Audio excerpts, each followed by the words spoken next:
Salamu alaikum. Ai Mudi. Ai malam Mudi. Ai wallahi na je gida aka ce ai ka to dan nan je waya wannan kamfa. Hadu ko na zo dan gyare ke san tunda rani ta riga ta kibo.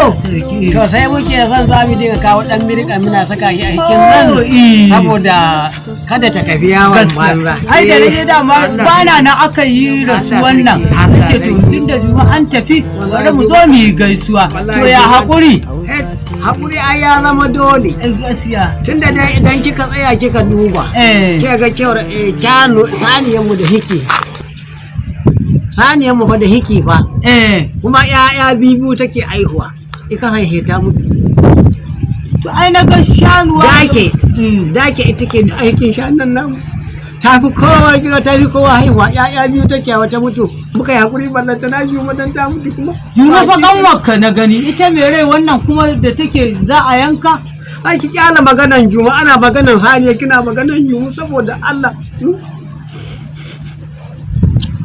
Wallahi malam Mudi hakkin tunanin da saniyan nan.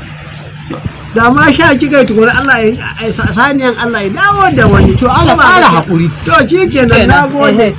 Amma dai saboda Allah saboda Allah saniyan nan ina tunaninta.